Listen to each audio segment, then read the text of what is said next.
రేవంత్ రెడ్డికి ఓట్లేసి గెలిపించిన కర్మానికి ఏ వర్గం ప్రజలు కూడా తృప్తిగా లేరు. తృప్తి దేవుడికి కానీ ఎవరిని కదిలించిన రేవంత్ రెడ్డి ప్రభుత్వానికి శాపనార్థాలు. ఎప్పుడు కూలిపోతుందో ఈ ప్రభుత్వం అని చెప్పి ఏడుస్తూ ఉన్నారు. ఇదివల్ల పొద్దున్నే మల్కాజిగిరి నియోజకవర్గంలో ఆర్కేపురం చుట్టుపక్కల కాలనీలలో ఆ కాలనీ వాసులు పెద్ద మీటింగ్ పెడితే పోయినా 1965లో ఏర్పడ్డ కాలనీలు వెలిసిన అపార్ట్మెంట్లు ఇవాళ 22A కింద వేసింది సారు. మేము మా పిల్లలు ఏదైనా ఫారిన్ కంట్రీస్లో చదువుకోవడానికి పోతామని మా పిల్లల కోసం అని చెప్పి బ్యాంకు రుణం తీసుకుందామని పోతే ఇవాళ మీది 22A కింద ఉందని చెప్తున్నారు.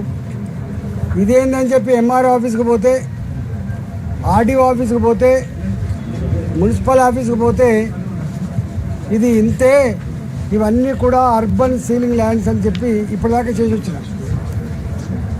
అక్కడి నుంచి ఇక్కడికి వచ్చిన ఇవాళ రేవంత్ రెడ్డి గారు ఇదంతా ఏదో కుట్ర, ప్రతిపక్షాలు కావాలని చేస్తున్నాయని చెప్పి ఇవాళ బుకాయించే ప్రయత్నం చేస్తున్నాడు.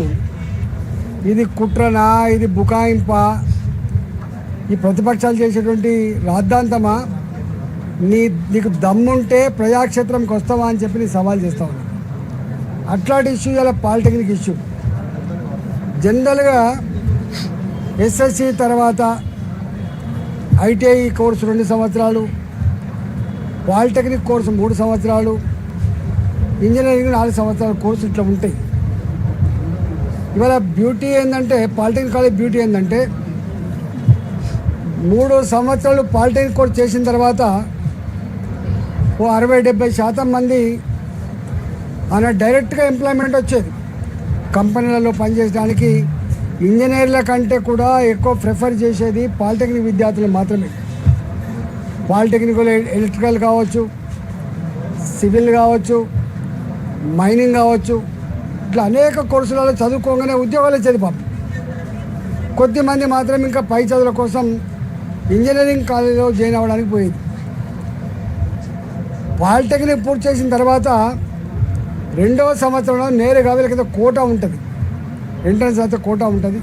దాని ప్రకారంగా ఇంజనీరింగ్ కూడా పూర్తి చేసుకొని మరింత నిష్ణాతులైనటువంటి టెక్నీషియన్లుగా వీళ్ళు బయటకు వస్తారు.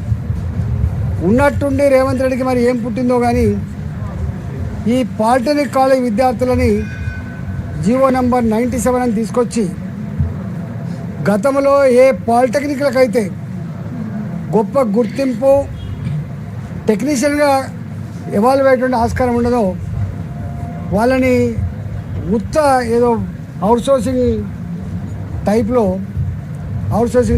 లేకపోతే ఇంకేదో స్కిల్ డెవలప్మెంట్ దాంట్లో పడేస్తున్నారు.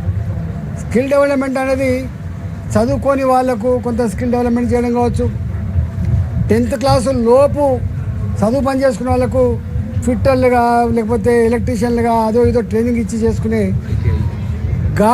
చిల్లర పని ఇలా మా పాలిటెక్నిక్ విద్యార్థులు చేయించేటువంటి మూర్ఖ ప్రయత్నం చేస్తున్నాడు. ఇవాళ మొత్తం తెలంగాణ వ్యాప్తంగా పాలిటెక్నిక్ కాలేజ్ లెక్చరర్లు కానీ, పాలిటెక్నిక్ కాలేజ్ విద్యార్థులు కానీ, వాళ్ళ తల్లిదండ్రులు కానీ ఆందోళన పడుతూ ఉన్నారు. మేమేదో అనుకొని చెప్పి జాయిన్ చేస్తే బిడ్డ, ఈ పాలిటెక్నిక్ కాలేజ్ జాయిన్ అయ్యే వాళ్ళంతా కూడా పిల్లలు మంచి మార్కులు వచ్చిన వాళ్ళు. ఇవాళ దీంట్లో నిష్ణాతులు కావాలి, ఓ ఉద్యోగం సంపాదించుకోవాలి గవర్నమెంట్లో ప్రైవేట్లో అని చెప్పి అలటపడే వాళ్ళు తప్ప పాలిటెక్నిక్ కాలేజ్ వచ్చే వాళ్ళు ఏదో నిరుద్యోగులే ఉంటారని మాత్రం ఎవరు రారు. అట్లాంటి ఈ విద్యార్థులని ఇవాళ జీవో నంబర్ 97 ఇచ్చి ఇలా స్కిల్ డెవలప్మెంట్ అనేటువంటి ఒక చిల్లర వర్డ్ తగిలిచ్చి వాళ్ళ గౌరవాన్ని తగ్గించే ప్రయత్నం చేసిండ్రు, వాళ్ళ గుర్తింపు రద్దు చేసే ప్రయత్నం చేసిండ్రు, వాళ్ళని డిమోరలైజ్ చేసే ప్రయత్నం చేసిండ్రు, వాళ్ళని రోడ్ల మీద పడేసింది. కాబట్టి ఇవాళ లెక్చరర్లుగా, పాలిటెక్నిక్ విద్యార్థులుగా వాళ్ళంతా కూడా ఆందోళన చేస్తూ ఉంటే ఇవాళ పోలీసులు సమస్యను పరిష్కరించాల్సిన గవర్నమెంటు 100 మంది పోలీసు వాళ్ళని పాలిటెక్నిక్ కాలేజీలలో విద్యార్థులు బయటికి రాకుండా, లెక్చరర్లు మాట్లాడకుండా ఇవాళ ఆంక్షలు పెడతా ఉన్నారు.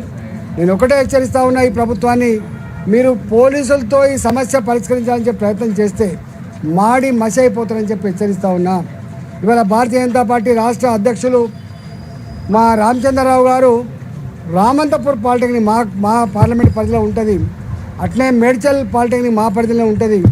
ఇవాళ పురాతనమైన చరిత్ర కలిగిన రామంతపూర్ పాలిటెక్నిక్కి ఇవాళ పోవాలి, విద్యార్థులతో మాట్లాడాలి, లెక్చరర్లతో మాట్లాడాలి, ఈ సమస్యకు ఒక పరిష్కారం రావాలని చెప్పి వారు ఇలా బయలుదేరుదామంటే హౌస్ అరెస్ట్ చేసిండ్రు.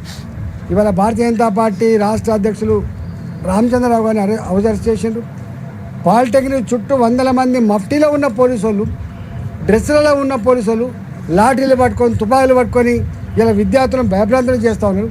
అయినప్పటికీ కూడా విద్యార్థులు ఇవాళ వచ్చి రామచంద్రరావు గారిని కలిసి, సార్ మేము ఈ జీవో నంబర్ 97 ఎత్తేసేంత వరకు మా పాలిటెక్నిక్ లెక్చరర్లు కానీ మా పాలిటెక్నిక్ స్టూడెంట్స్ కానీ నిద్రపోయే ప్రసక్తి లేదు, మీరు మాకు మద్దతు ఇచ్చినందుకు మీకు థ్యాంక్స్ చెప్తున్నామని చెప్పి వాళ్ళు వచ్చి కలిసిండ్రు. నేను ఒకటే రేవంత్ రెడ్డి ప్రభుత్వాన్ని ఏదో కేశవరావు కమిటీ చేసిన జీవో ఇవ్వకముందు పాలిటెక్నిక్ కాలేజ్ లెక్చరర్తో మాట్లాడాలి, మీరు ఆ విద్యార్థులతో మాట్లాడాలి, ఇలా ఉన్న మంచి ఏంది చెడైంది, నువ్వు తెచ్చే మార్పులేంది, పెద్ద డిబేట్ జరిగిన తర్వాత విద్యార్థుల అదేవిధంగా పాలిటెక్నిక్ కాలేజ్ లెక్చరర్ల యొక్క నిష్ణాతుల యొక్క సలహా మేరకు నువ్వు మార్చుకోవాలి తప్ప తాత జాగీర్ లాగా మీకు ఎవరిని కన్సల్ట్ చేయకుండా నీ ఆఫీసర్లు ఏం చెప్పినరో డూడు బసవన్నలాగా విని ఇవాళ విద్యార్థుల భవిష్యత్తు నాశనం చేయొద్దని చెప్పి హెచ్చరిస్తా ఉన్నా. ఇవాళ ఈ జీవో నంబర్ 97 జీవో నంబర్ 97 ఎత్తేసేంత వరకు ఇలా పాలిటెక్నిక్ కాలేజ్ లెక్చరర్లుగా విద్యార్థులుగా తెలంగాణ వ్యాప్తంగా ఎవరైతే ఆందోళన చేస్తూ ఉన్నారో వాళ్ళ ఉద్యమానికి భారతీయ జనతా పార్టీ రాష్ట్ర వ్యాప్తంగా, అదేవిధంగా మా యువ మోర్చా కావచ్చు, మా విద్యార్థి సంఘాలు కావచ్చు, అందరం కూడా వాళ్ళకు మద్దతు ఇచ్చి ఈ పోలీసు యొక్క దుర్మార్గాన్ని జులుముని వ్యతిరేకించి ప్రభుత్వం మెడలు వంచి ఈ జీవో రద్దు చేయించుకుంటామని చెప్పి నేను హెచ్చరిస్తా ఉన్నా. ఇప్పటికైనా మీరు కన్సల్టేషన్ చేయాలి, చర్చలు చేయాలి తప్ప పోలీసులతో ఈ సమస్యలు పరిష్కరించాలని చెప్పి గతంలో ప్రభుత్వాలు చూసినాయి, కాలగర్భంలో కలిసిపోయినాయి. రేవంత్ రెడ్డి గారు మీ ప్రభుత్వం కూడా పోయే కాలం వచ్చినట్టుంది, అందుకనే నువ్వు విద్యార్థులతో మాట్లాడే దమ్ము లేదు మీకు, పేరెంట్స్తో మాట్లాడే దమ్ము లేదు మీకు, లెక్చరర్స్తో మాట్లాడే దమ్ము లేదు నీకు ఉందల్లా ఏంటంటే పోలీసులను వాడి భయభ్రాంతి గురి చేస్తున్నావు. ఈ భయపెట్టించి పోలీసులను పెట్టి ఎవడు కూడా ముందర పడలేదు కాబట్టి మీరు వెంటనే ఈ సమస్యకు ఒక పరిష్కారం చెప్పాలని చెప్పి కోరుతా ఉన్నా, లేకపోతే జరిగే పరిణామాలకు నీ ప్రభుత్వమే బాధ్యత వహించాల్సి ఉందని చెప్పి హెచ్చరిస్తాను.